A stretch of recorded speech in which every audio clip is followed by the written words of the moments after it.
The next topic that we're going to take a look at is media access. Now, as an overview to wireless media access, wireless is similar to Ethernet in some ways, but it's also completely different.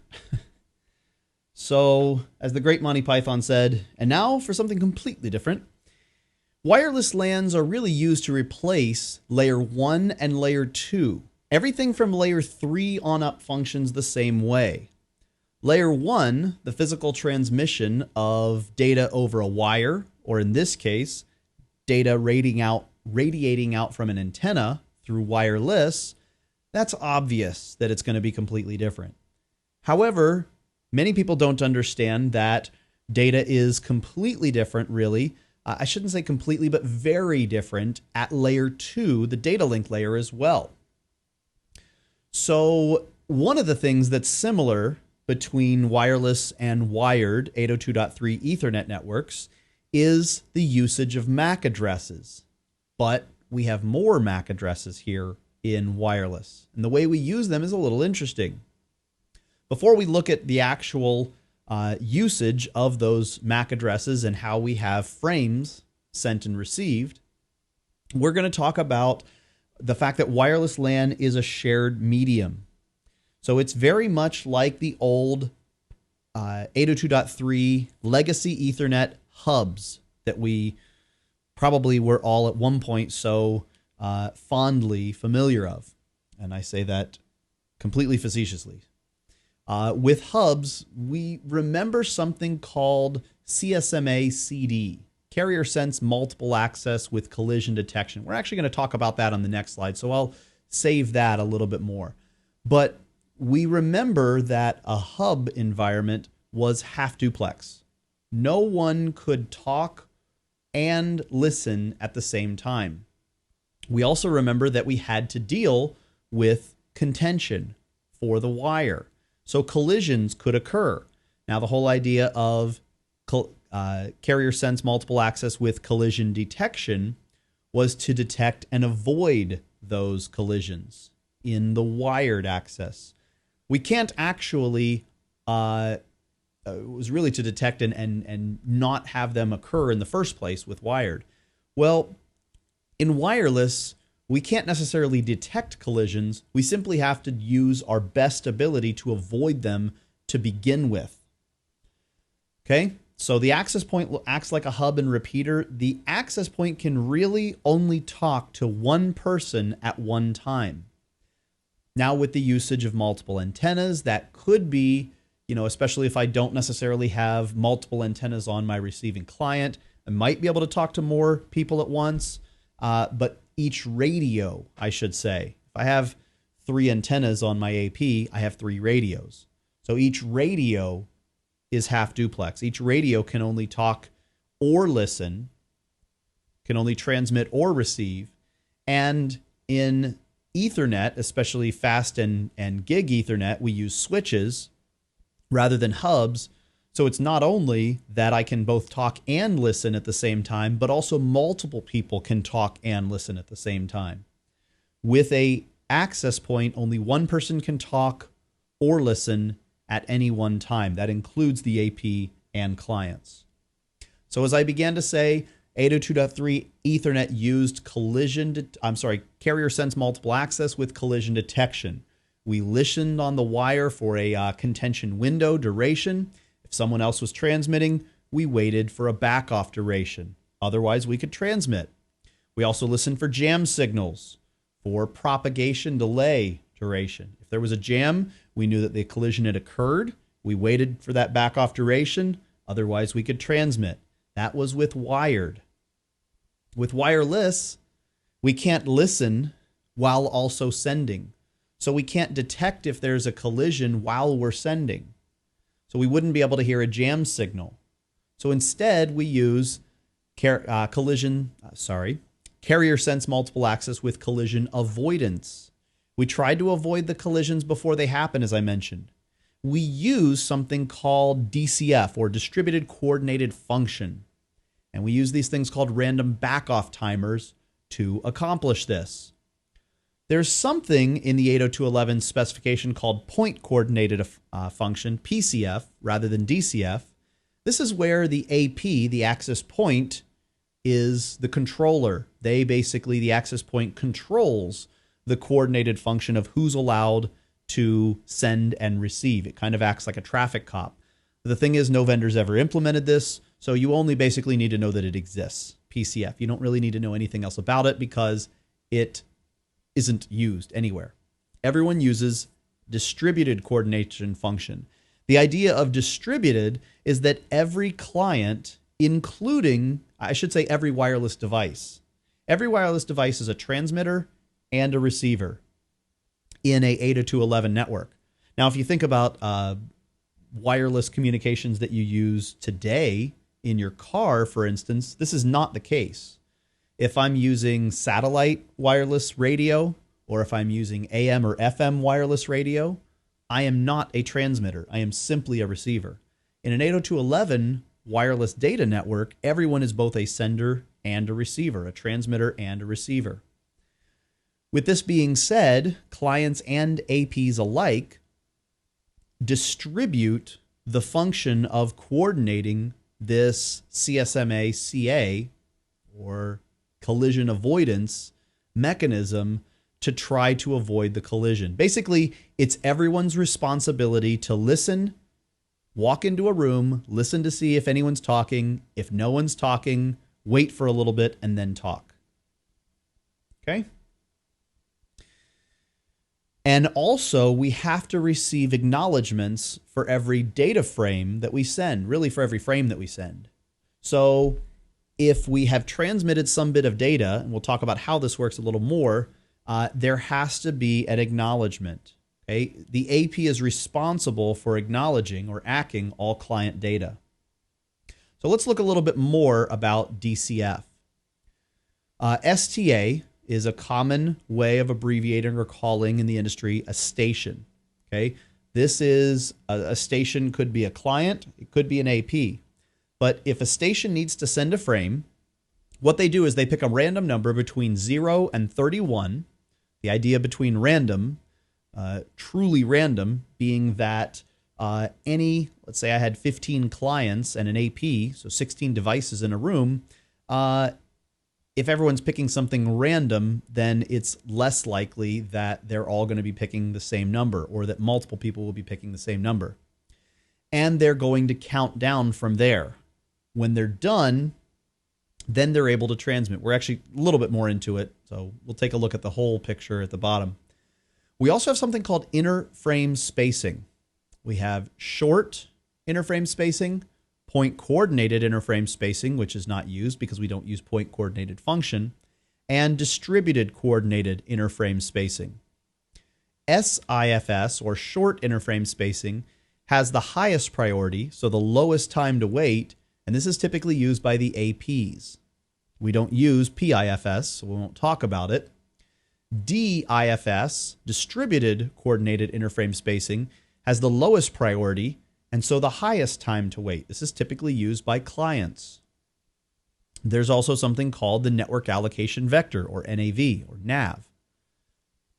This is the number of slots that is announced by the station to be sent in order to contain all the data. So if I have more data, I'm going to announce more slots. My network allocation vector will be longer because I have more data to send. If I have less data to send, I'll announce less slots in my network allocation vector. But anytime someone is going to send some data, they basically say, here's a management frame, here's how much data I'm about to send, so that everyone else knows not to send during that time that is taken up by the network allocation vector. The slot timing, how much slot time is actually used for each slot, is determined by the 802.11 spec. So for instance, there's 20 microseconds per slot for 802.11b, 9 microseconds for 802.11a and g. Basically, as the speeds get faster, the slots get smaller in time. The sequence basically goes like this. A countdown is reached, so we listen to see if others are transmitting. If not, so first of all, we pick our random number and then we count down. That's our back off timer. Once that countdown has been reached, we listen to see if anyone else is transmitting. If not, then we announce the total duration, which is the time to send for frames, plus our interframe spacing. So the network allocation vector is the time to send for frames, the number of slots, and how many microseconds that adds up to, plus our short interframe or distributed interframe spacing, depending on if it's an AP sending it, short interframe spacing, or a client sending it, distributed interframe spacing, plus the acknowledgement, and we transmit that data for that period of time. If for some reason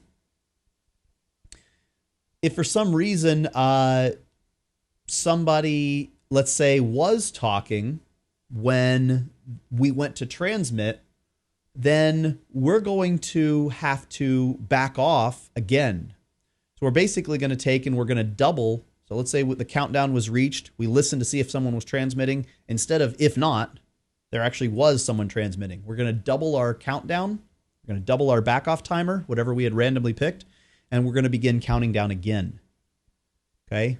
Now, these are going terribly quickly. This countdown is going very, very quickly, microseconds. Okay. We're not talking about, this isn't 0 and 31 seconds. It's not milliseconds.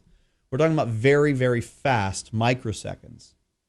That being said, if someone's transmitting, it's possible that they either had the same random number picked, because there's only 32 to pick from. So, if I have 15 clients, that's almost that's not really a 1 in 2 chance. With true randomization, the number would be much higher than that. But at any rate, the possibility is there that I would have, especially if I had 100 clients and an AP, there would be a possibility that 2 people would pick the same number, count down, and reach it at the same time. So I listen, see if anyone is, and if someone is transmitting, I double my random number and count down again. This all goes very quickly. So taking a look at 802.11g and N and 802.11b. 802.11g is backwards compatible with B. However, an 802.11n can fall back to those modulations and speeds as well. So, however, 802.11b uses direct sequence spread spectrum. It doesn't understand orthogonal frequency division multiplexing like 802.11g and 802.11n use for their modulation. So, because 802.11b doesn't understand, it wouldn't even be able to, for lack of a better term, hear an 802.11g or N management frame sent on the layer 1 wireless modulation technique of OFDM. An 802.11b client would, or station, wouldn't know if there's a .11g or .11n station transmitting. It just hears radio noise. Okay, it's almost like, and we're going to talk about this later, I think in this particular module, how there is interference caused by non-802.11 devices transmitting on the same frequency. A microwave oven with bad seals around their doors could leak that 2.4 gigahertz spectrum of basically microwaves, right? This 802.11 falls within the microwave category of the electromagnetic spectrum. So could a 2.4 gigahertz wireless phone for a home. Now, a lot of times the home phones are 900 megahertz or 5 gigahertz these days, but a lot of them for a long time were 2.4, sold as that. Baby monitors, where I can listen and or see my baby, through a little wireless pocket clip-on monitor or whatever. Those tend to be in the 2.4 gigahertz spectrum. They're not speaking the 802.11 specification, so they're not using the same modulation techniques. So 802.11b and G and other clients don't hear them. In fact, all they hear is noise.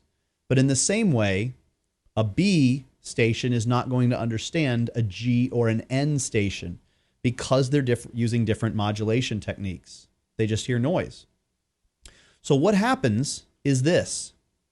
Because the AP supports backwards compatibility for 802.11b, until an 802.11b client announces its presence, basically, let me take a step back. The access point is listening using the modulation of DSSS. However, it's not transmitting on that. And it only basically needs to receive on that. So it's not really an active, it's more of a passive thing. But if all of a sudden an 802.11b client appears, someone who doesn't support G or N, the AP hears that because it can listen to DSSS, and it tells basically everyone else there is a non-ERP or enhanced rate device present, and everyone has to send these protection frames. These protection frames, not to be confused with management frame protection, MFP, but these protection frames basically mean that all 802.11g and N clients have to send an RTS message, a ready-to-send message, at the 802.11b speed and modulation before transmitting, so that 802.11b clients can hear and instigate their back-off timers. So because, and then of course the recipient is obliged to respond with a clear to send. So if I send a ready to send out to my AP, then the AP would have to send a CTS or a clear to send, and they would have to send that clear to send at the 802.11b speed and DSSS or direct sequence spread spectrum method of transmitting and modulation, so that everyone can hear, and then the access point would send OFDM modulation at the higher speeds. What this does is that if there is 802.11b clients, and you may have heard this, but you may have not known exactly why until now, when 802.11b clients are present on a G network or even an N network, this effectively at least halves the data rate. It significantly decreases the data rate. The more B clients that are trying to transmit at this, the more it's actually going to decrease the overall speed, though not exponentially. The first client that appears is going to decrease it significantly, almost half it, because everyone has to send these DSSS are ready to send messages and receive a clear to send message in the DSS spectrum and modulation, or way of sending and modulation. And then they can go back up to their orthogonal frequency division multiplexing modulation. Okay, every additional client that's 802.11b is going to be slower at sending data, and so therefore take more time, and will cause the speed, the overall speed, to drop a little bit in addition for every new client. But that first 802.11b client is what will cause a major decrease in speed.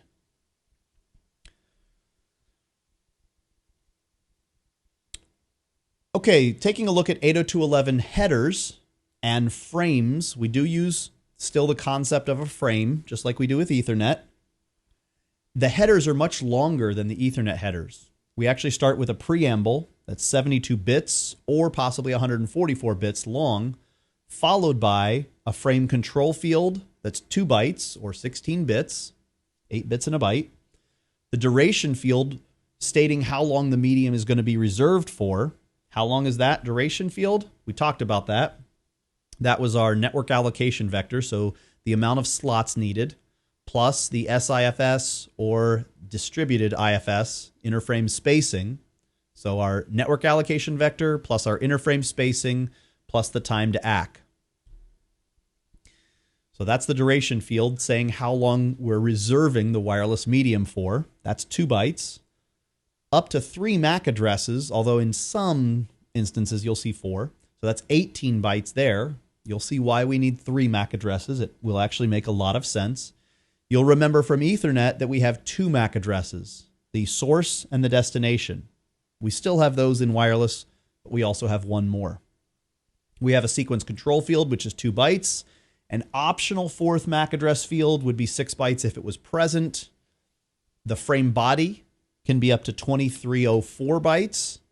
Okay, we're used to a data rate in Ethernet of 1500, an MTU of 1500 for the body of data. So this is significantly higher. And then a 4-byte or 32-bit FCS, frame check sequence, just like we have in Ethernet. The total length of the frame can be a maximum of 2346 bytes. It's pretty big. So taking a look at the frame structure, just in a visual format, we've got this frame control up here. So the frame control expanded out consists of the protocol version, the type, subtype, to the DS. What's the DS? We talked about that. The distribution system. So when we're going to the distribution system, if we're coming from the distribution system, if there are more fragments to be had, a retry, dealing with power management, more data, protection frames, and order. So these are each bits here. We see 1 bit, so like 2DS if the frame is headed to the distribution system, 1 if it's coming from the distribution system. Remember what the distribution system is? That's where the AP is connected back to the wired network. So basically it consists of the wireless bridge from wireless over to wired. Why is this important? You'll find out as we go on with the talking about these layer 2 MAC addresses. It's going to be important whether we're actually going onto a wired network, coming from a wired network, or not going to or from a wired network at all, not going to or from a distribution system at all. Why would we maybe not need to go to or from? One wireless client talks to an AP and has intended to send a message to or data to another wireless client. We're neither going to or from the wired network. Okay? So here in the to field, we can see that we might have something like to the distribution system or from the distribution system. We show really the format of these addresses. So we have MAC address 1, 2, and 3, and an optional 4th. Okay? So if we have, let's say we're coming from the distribution system, we need to know what the, let's say, destination address is. We need to know what the source address is, but we also need to know what the BSS ID. We talked about this earlier. In fact, I think it was the second module we went over. We had the pictorial. In fact, let me just pull it up here.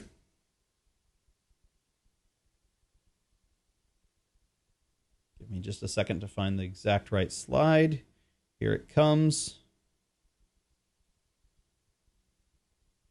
Okay, let's just bring up this terminology again, just so everyone's familiar. We had the independent or IBSS when we were just using ad hoc mode, no AP. Okay, we want to make sure that we're bringing this fresh back into our memory because we're about to see these in headers and we're going to see these in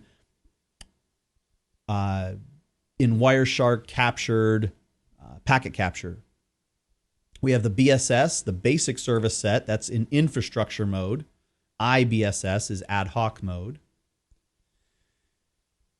We then have, when we connect a wired to our wireless, we have a wired to wireless bridge or a distribution system, a DS. If we have 2 wireless access points connected through a distribution system, we have our ESS, our extended service set. We also have the BSS ID, the basic service set identifier, which is the MAC address of the AP. Now, I had shown, but I don't think I had it at the time because I didn't want to confuse you. I had shown the idea of the SSID of sales, and let's say we also had the SSID of guest. We might even have more. We could have up to 16 SSIDs.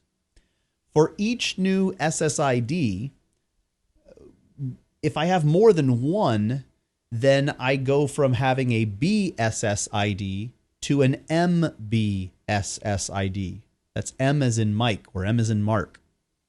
Okay, so MBSSID, it stands for multiple basic service set identifiers. What this basically means is that there is going to be a self-generated new unique MAC address for each SSID. So I'm going to have the BSSID. That's going to be the root MAC address. Basically, you could think of that almost like the burned-in MAC address of the radio. Not of there's going to be an there's going to be a MAC address for the Ethernet side. There's also going to be a MAC address for the radio. That's going to be the BSSID. But once I generate more than one SSID, which are the wireless LANs, then I'm going to have an MBSSID. So I'm going to have basically a identifier, a MAC address for each wireless LAN or for each SSID. Okay, so that's going to be important to remember, the MBSSID, when we begin looking at our wireless frames. So, by the way, we have this nomenclature of RA, DA, TA, and SA. The RA is the receiver address.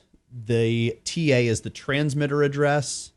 The DA is the destination address, and the SA is the source address. Okay, so the destination address is basically the final recipient, the actual destination. The source address is the actual original sender of the frame. However, the receiver of the address doesn't necessarily mean that it's going to be. That's why there's a slash. It could be the receiver or the destination address. They might be the same, but they might not.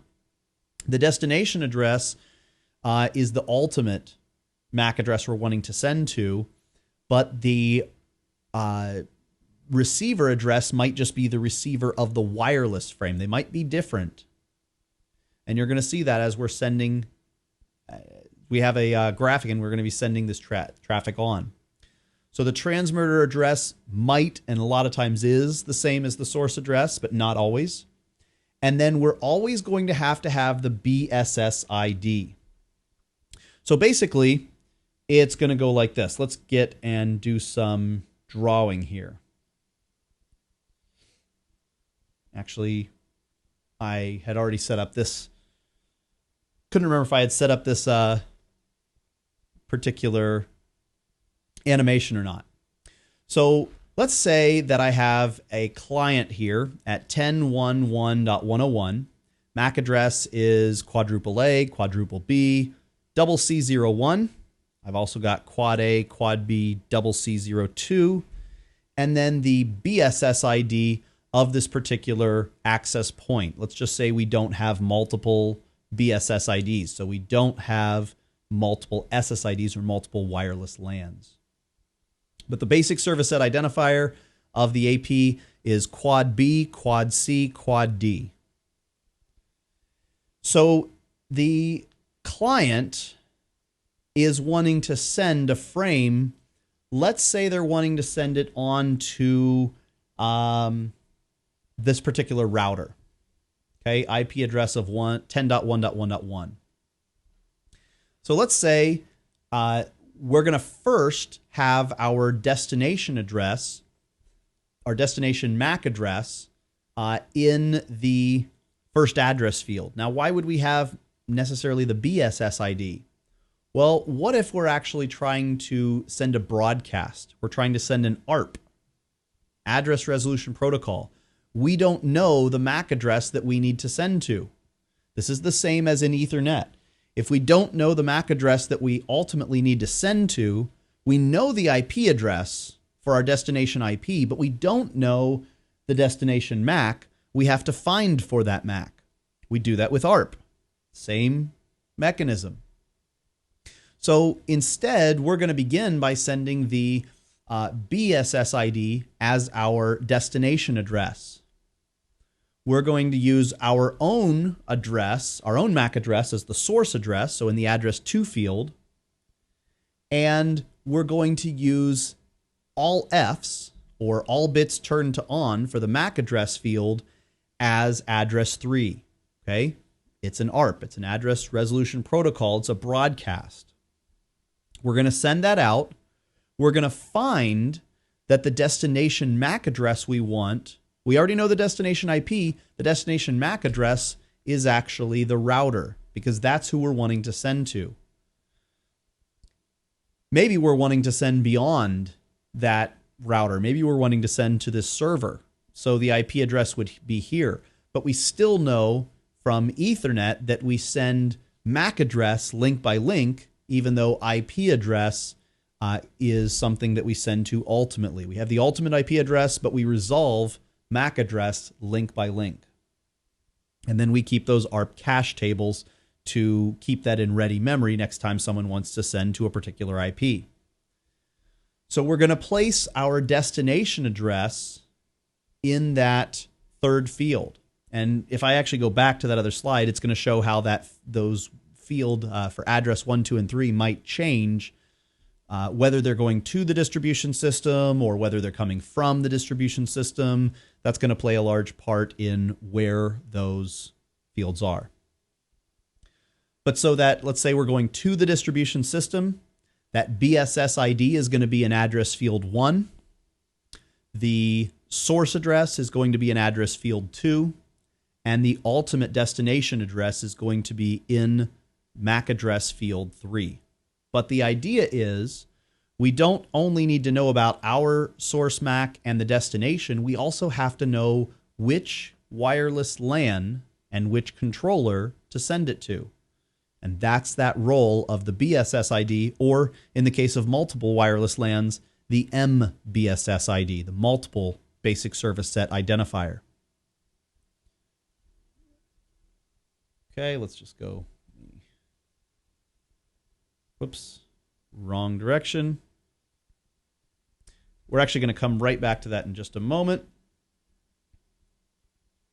Okay, so this is where I was saying if we're going to the distribution system, there's only one bit here, marked to the distribution system, but it's the to distribution system that determines how these 3 address fields will be used. So if we're going to the distribution system, to the wired network, the BSS ID is in address field 1, the source address in field 2, the destination address in field 3.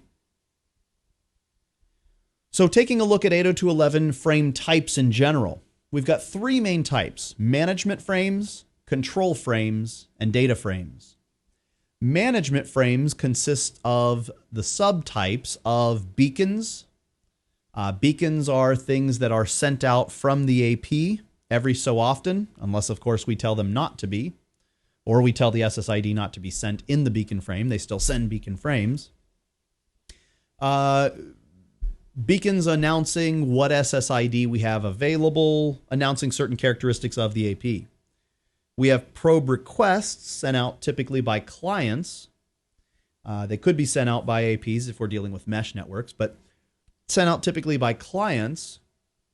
And these clients are going to probe for a given SSID. Maybe there's a hidden network.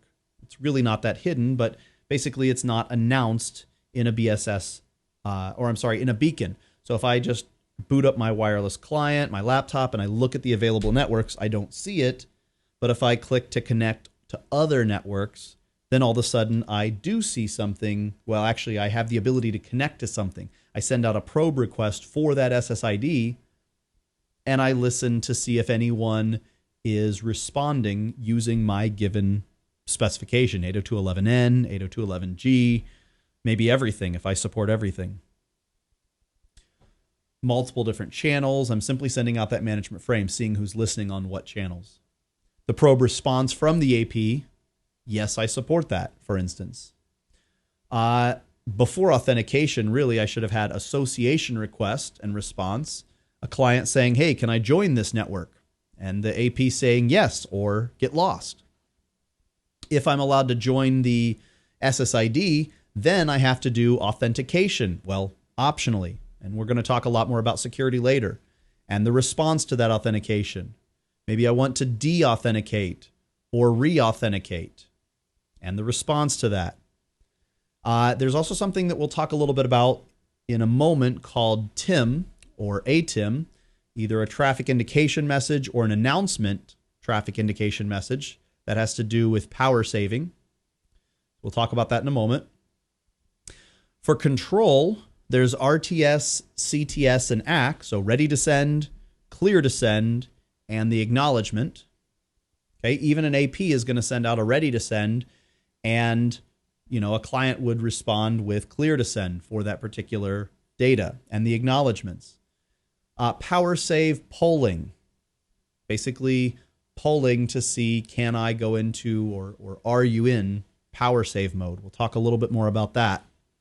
The actual data is, well, the data, or it could be an empty frame altogether, which is something known as a null function. We'll talk about why we might need that. Taking a look at 802.11 frame speeds, access points have the ability to disable certain speeds, as we've already mentioned. Other speeds that are enabled can be marked as either mandatory or supported. Now, the difference between mandatory, well, first of all, the difference between disabled is quite, I would think, intuitive. They're simply disabled. They're not supported. The specification calls for allowing them, but the AP is saying, I'm not going to support those, so don't try to send, I'm not listening. And the client says, per the specification, says, okay, no problem. We'll actually see that in the headers, in the packet capture. If a speed is marked as supported, then that means the client is allowed to transmit and the AP will receive at that speed and it will send back at that speed. And again, why would we send out at a lower speed versus a higher speed? Based on our distance away from the access point, based on environmental conditions and materials, building materials, and basically based on the quality of both the RSSI, the signal strength, and the quality or the signal to noise ratio. Why are certain speeds referenced as mandatory? Well, there are certain speeds. Typically, the lowest speed is almost always marked as a mandatory speed. And the idea being that if the worst case scenario is that a client is as far away from me, the access point, as they can be. And so if I'm sending out a beacon or I'm sending out some sort of control message or management frame, it's important that everyone hears me. So even the people that are the farthest away from me as possible, they have to hear me. Okay? I can't just send it at a higher rate and most people hear me, but some don't. And it's an important thing to say. So beacons, probes, those are going to be sent at the lowest mandatory speed. There's an announcement by the client to send and the duration that is going to be sent. Those are going to be at the lowest mandatory speed. So again, everyone can hear, and then the rest of the data will be sent at the optimum supported speed. So if I'm even just about to transmit at 144 megabits per second on 802.11n, I'm going to transmit out at the lowest common denominator, the lowest mandatory speed, and let everyone know what I'm about to transmit and for how long. That way everyone can hear me and basically shut up while I transmit. This is, again, part of distributed coordinated function to make sure that we don't have any collisions, because those collisions are going to cause data loss. And then everything just has to be retransmitted. Or if it was like voice or video sent over UDP, it wouldn't be retransmitted. It would simply be lost. Acknowledgements are required to be sent back by the AP. Those are typically sent back at the highest mandatory speed, not the highest supported speed. 802.11 A, B, and G, with those specs, every single packet must be ACKed by the AP. One of the speed up mechanisms in 802.11n, one of the things that allowed us for higher data rates, is that we actually allow groupings of packets to be ACKed by the AP. So we can, get 10, 12, 20 packets and then ACK all those as a group. That allows for less management, less overhead, more data. Okay, keep in mind, like I've said before, that RF Like all electromagnetism or electromagnetic spectrum is sent at lambda, is sent at the speed of light. I'm sorry, that actually should be c, not lambda. Lambda is frequency. Let me correct that real quick. Is sent at c, the speed of light. So approximately 300 million meters per second. So when we talk about speed, we're indicating data speed. And data speed is going to be determined by the density allowed in that modulation technique. We're not talking about how fast the wireless signal propagates. Wireless signal is going to propagate at the speed of light. Okay, so we're talking about data speed when we're talking about mandatory or supported. Looking at discovery of wireless networks. APs are going to send beacons every so often, like I mentioned, announcing the network's available. The client might boot up and just want to join a network. We already talked about this. This is a probe request. They might also say what SSIDs are available so that the AP will respond and say, here's the SSIDs available. It just so happened that they booted up in between regular beacons being sent out. The client would also ask, hey, what speeds are supported? So that the AP will answer and the client will know how they are to send data. Okay? And again, that's why they're sent at the lowest rate, the lowest mandatory rate, so that everyone can hear them. When the client hears the beacon or the probe response, it determines, based dynamically on when it heard that, it determines the strength indicator, the RSSI, and the signal-to-noise ratio, and it decides dynamically at that point, based on the advertised speeds, and taking into consideration the strength and signal quality, or signal-noise ratio, which speed it should actually send the data at. And the AP also, in turn, uses this information when sending back to the client. So if you want to use Wireshark to listen to these management frames, not just the data frames, you actually have to have supported wireless adapters. And I will say that many wireless adapters are today. Pretty much every Apple laptop that I've used, including like a MacBook Air and a MacBook Pro, allows this promiscuous mode. I haven't played around with too many Windows devices to see this, but you can put many different client network adapters into promiscuous mode. Not all adapters do support it, though. And you're not going to be transmitting or receiving data during that time necessarily, but you'll be able to listen to not only the data frames and capture those. In fact, you won't be capturing the data frames during that time, but you'll be able to capture the management and control frames, the probe requests, the beacons. And again, I've got examples of that we'll be pulling up and showing in modules to come. So when we're connecting and actually sending data, the client is going to send an authentication request. The AP would send a response. The client is going to associate. AP is going to allow or not allow. Okay, we kind of already went over this, but a client can send a ready to send. AP would send a clear to send. Client sends the data. AP acknowledges that data. Now, one thing we didn't go over is a client can send a null data frame, which is basically telling the AP, hey, I'm getting kind of sleepy. I'm going to go into power save mode.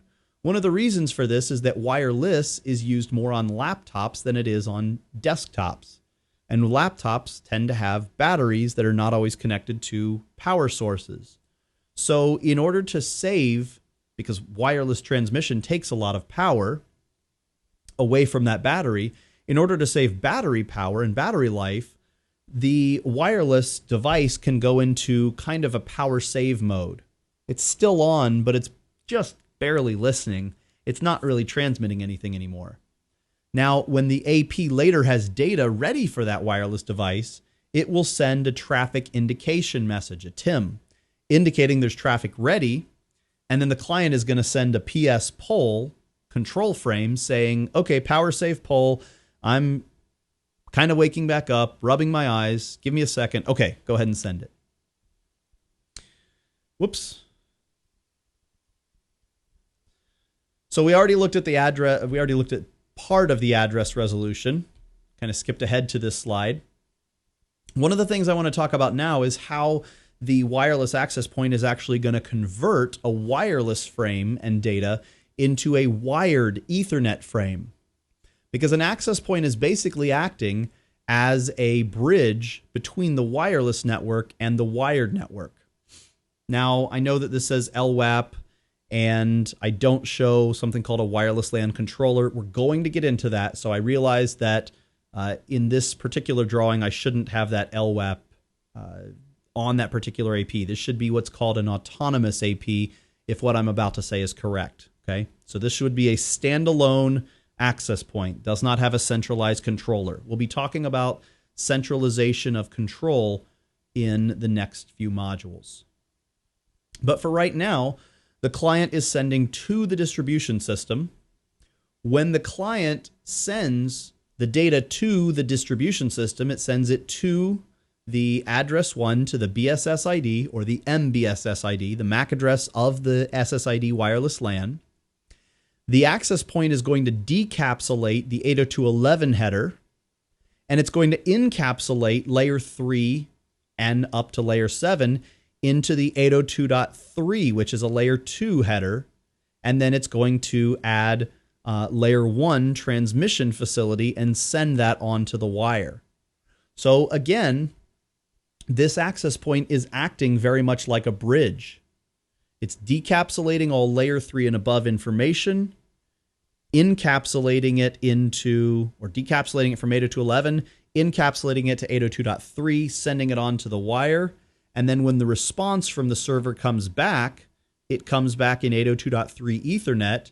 It is taken by the access point, or as we'll see later, by the controller, but for right now we're just looking at autonomous, and it decapsulates the 802.3 Ethernet header on its way back to the client, encapsulates layer 3 and above into 802.11 wireless header, waits, creates a backoff, grabs a random number between 0 and 31, counts down, listens to see if anyone's sending. If not, determines how much data is going to be needed, how many network allocation vector slots added to a short interframe spacing, and then sends that data, if no one's talking, onto the client for the specified duration.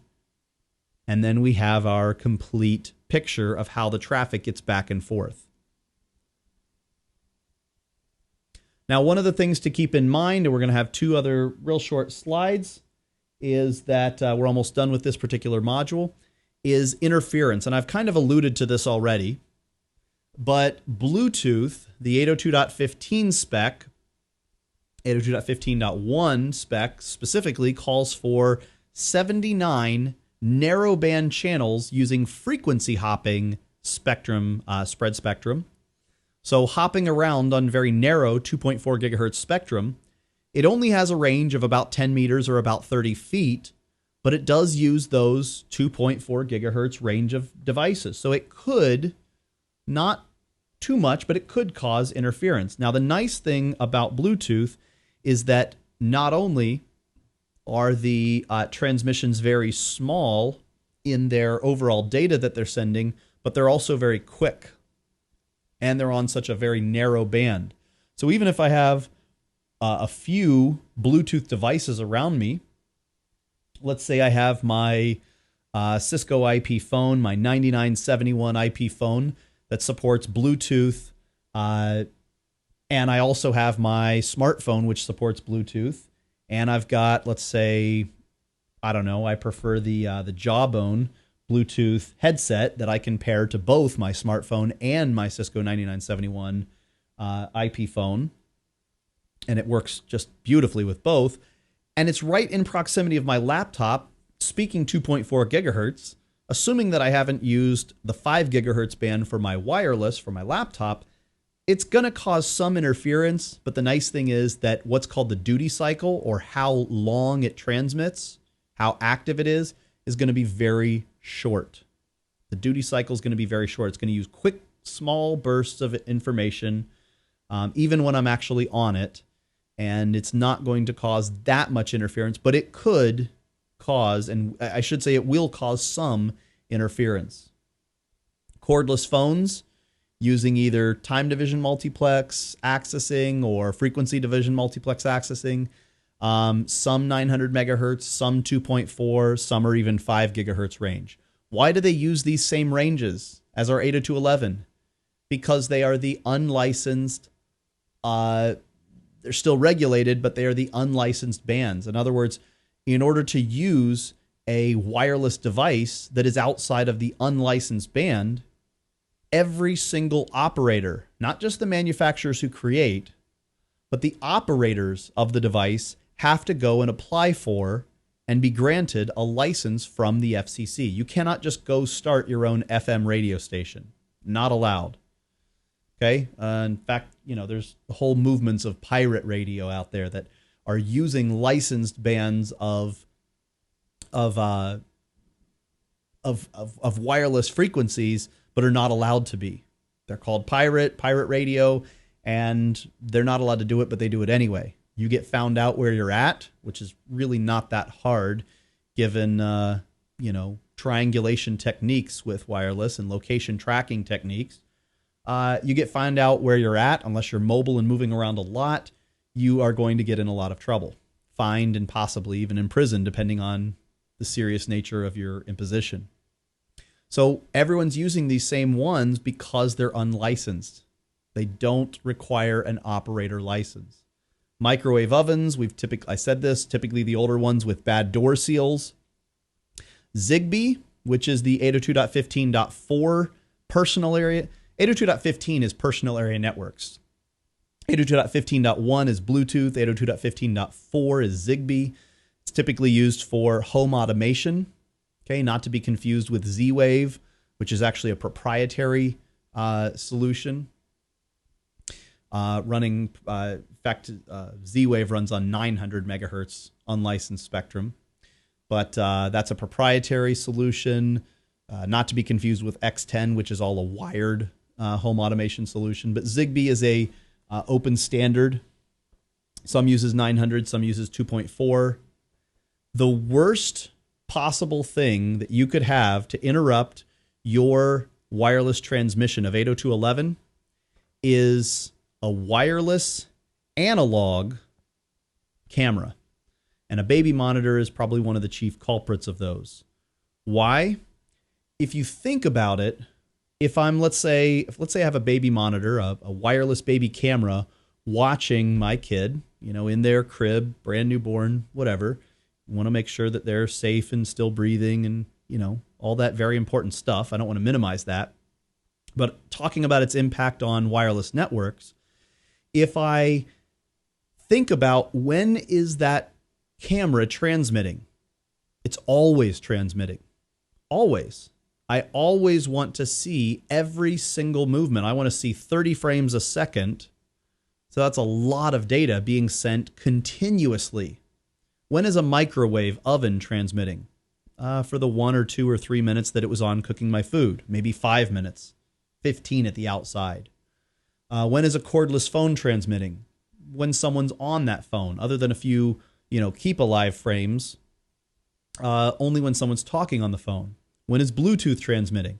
Only when someone's using that Bluetooth personal area network, like talking on a Bluetooth headset or listening to a Bluetooth speaker.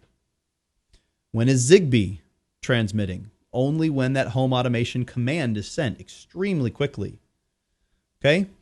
Baby monitors, analog video devices are always transmitting, and so therefore have almost a 100% what we call duty cycle. They are terribly damaging to 2.4 gigahertz transmissions. So if you have a baby monitor at home, and every time, like right around 6:30 or 7 p.m. or whatever time you put your baby to bed, everyone can vary at whatever time, all of a sudden your network, your wireless network just goes to complete crap. That's why. Okay? Switch over to the 5 gigahertz or get a different baby monitor. 900 megahertz is going to go farther anyhow. Other things like wireless headphones, radar installations that might be transmitting near you if you happen to be like by a airport or something. Other type of wireless carrier microwave transmissions. even 802.16 WiMAX could all be potential interference sources. And finally, I want to talk about something called hidden terminal. When we're talking about media access, this is a potential problem where, let's say, this particular access point actually has a single cell that can reach all the way around both of these. Okay, so its single cell is actually not depicted here. Whoops. Sorry about that. So its single cell for the AP is not depicted. Maybe it has more transmit power than the clients do, which, by the way, is a no-no. You never want to do that. But some people do anyway. They turn up the AP transmit power higher than what the clients can do. Okay? Not necessarily just transmit power, but remember we measure in dBm. So whatever the total EIRP of the AP, of the access point, there's also an EIRP of the client.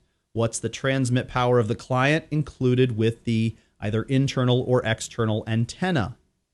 What's the EIRP of the client? So at any rate, the AP is broadcasting out in a circle that's not shown, that's all the way encompassing both of these clients. But what is depicted with these yellow cells is simply the client transmission power. So the client happens to be so far out this way that the AP can hear it, but another client that happens to be further out this way cannot hear it. So there is a potential problem called the hidden terminal. The hidden terminal is where all of a sudden this person listens, they get ready to transmit, they do their backoff timer, they assemble their slots in their network allocation vector plus their distributed interframe spacing, and they get ready to transmit, and they go ahead and transmit because they didn't hear anyone else talking, but there actually was someone else talking. Why couldn't they hear them? Because they were hidden from them. What do we mean they were hidden? Well, this person went to listen, and there were no other clients except for, not really a client, but there were no other radios except for the AP. The AP wasn't talking, so nobody was talking in my range. So I went ahead and transmitted. But there was someone else talking. They were just outside the hearing range of this client over here. So this is the idea of a terminal that's hidden from another terminal. It doesn't have enough transmit power to send all the way to the AP and to where this other client, let's just call this client A, is. It only has enough power to transmit to the AP itself. It was transmitting, the AP was listening. The AP is not going to respond to this guy because he doesn't say anything. He just simply waits to see if anyone's talking. Remember, we're dealing with distributed coordinated function. If we were dealing with the no vendor implemented point coordinated function, then I would listen and I would ask if I could talk. And the AP would say, no, hold on, someone else is talking. And you'd kind of go, really? Okay. But we don't have PCF. We don't have point coordinated function. We have distributed. Everyone is on their own. Everyone's responsible for being polite. He listens to see if anyone's talking. He doesn't hear anyone because that person's out of their range, but they are talking. So he's person B over here is transmitting to the AP. Person A listens, doesn't hear anything. They begin to transmit to the AP. The AP experiences collisions. So this is the hidden terminal problem.